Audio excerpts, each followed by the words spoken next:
কেইটামান মুহূৰ্তৰ পাছতেই উৰিয়ামঘাটত উজনি অসমৰ সৰ্ববৃহৎ উচ্ছেদ অভিযান আৰম্ভ হ'ব।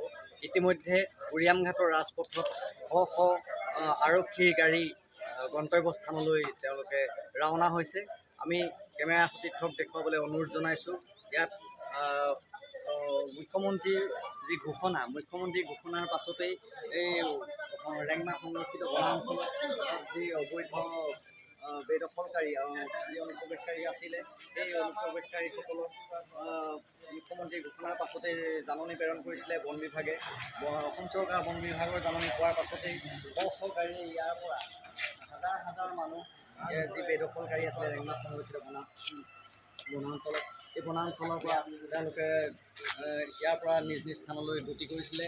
আৰু আমি সামগ্ৰিক পৰিৱেশ আমি কেমেৰা পাৰ্চনক দেখাবলৈ অনুৰোধ জনাইছোঁ। ইতিমধ্যে JCB এস্কেভেটৰ আদিকে কৰি যি চৰকাৰে ব্যৱস্থা কৰিছে উচ্ছেদৰ বাবে, এই উচ্ছেদৰ বাবে সকলো এস্কেভেটৰ নিজৰ স্থানলৈ গতি কৰিছে। আজি 12খন গাঁৱত উৰিয়ামঘাটৰ যি ৰেংমা সীমান্ত ৰেংমা সংৰক্ষিত বনাঞ্চলৰ 12খন গাঁৱত আজি উচ্ছেদ অভিযান প্ৰথম পৰ্যায়ত আৰম্ভ হ'ব। আমি ইয়াতে এজন আমাৰ উৰিয়ামঘাট আঞ্চলিক ছাত্ৰ সন্থাৰ এগৰাকী বিষয়ববীয়া আছে। আজি যি উচ্ছেদ অভিযান কিছু মুহূৰ্তৰ পাছতে আৰম্ভ হ'ব, এই উচ্ছেদ অভিযানত সন্দৰ্ভত তেখেতৰ পৰা আমি জানিব বিচাৰিম। কি ক'ব, আজি যি কিছু সময়ৰ পাছতেই উচ্ছেদ অভিযান আৰম্ভ হ'ব, আপোনালোকে আঞ্চলিক ছাত্ৰ সন্থাৰ তৰফৰ ফালৰ পৰা কি মন্তব্য আগবঢ়াব? পোনপ্ৰথমে আমি সৰু অসম ছাত্ৰ সন্থা তথা উৰিয়ামঘাট সীমান্ত আঞ্চলিক ছাত্ৰ সন্থাৰ পৰা মাননীয় মুখ্যমন্ত্ৰীগৰাকী যিটো আদৰণীয় পদক্ষেপ, আমি সৰু অসম ছাত্ৰ সন্থাই ধাৰাবাহিকভাৱে অসম আন্দোলনৰ পৰা কৈ আহিছিল যে বেদখলকাৰীক উচ্ছেদ কৰিব লাগে। আৰু সেই ফলশ্ৰুতিতে আচলতে অসম চুক্তিত 10 নম্বৰ দফাত উল্লেখ আছে যে যিসমূহ সত্ৰ নামঘৰৰ পৰা আৰম্ভ কৰি যিবোৰ বনাঞ্চল, সেই বনাঞ্চল অবৈধ বেদখলকাৰীয়ে দখল কৰি আছিল, সেই বেদখলকাৰীক উচ্ছেদ কৰিব লাগে।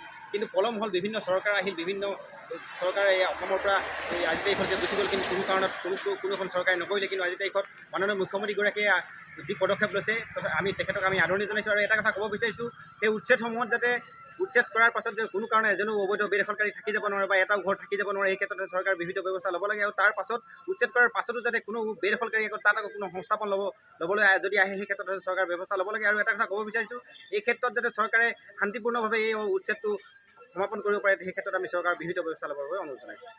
এতিয়াও এই যি ৰেংমা সংৰক্ষিত বনাঞ্চল, সেই বনাঞ্চলত এতিয়াও অবৈধ যি বেদখলকাৰী, সেই বেদখলকাৰী তাত বসতি স্থাপন কৰি আছে নেকি?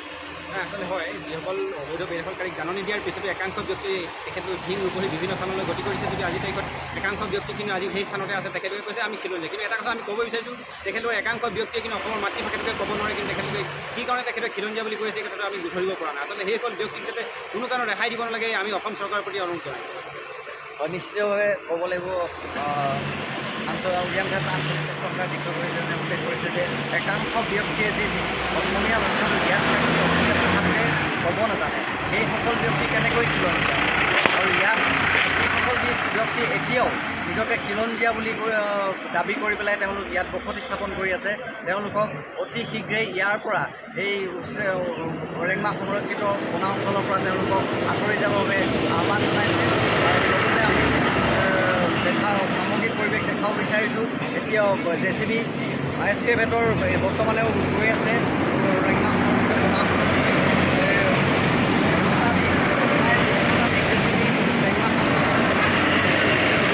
আগবাঢ়িছে, লগতে বন বিভাগ আৰক্ষী সকলো তালৈ ৰাওনা হৈছে আৰু বিভিন্ন ঠাইত তেওঁলোকৰ বন বিভাগ আৰু আৰক্ষীৰ অস্থায়ী শিবিৰ পূৰ্বৰে পৰাই তাত স্থাপন কৰিছে। আৰু মুখ্যমন্ত্ৰীৰ যি ঘোষণা, এই ঘোষণাৰ পাছতেই সকলোৱে এই বিভিন্ন দল সংগঠন তথা সৰুপথাৰ সমজিলাবাসীৰ ৰাইজে মুখ্যমন্ত্ৰীৰ এই পদক্ষেপক সকলোৱে আদৰণি জনাইছে। যিকোনো খবৰৰ বাবে যোগাযোগ কৰক 7099017330 লগতে 7099017110 নম্বৰত।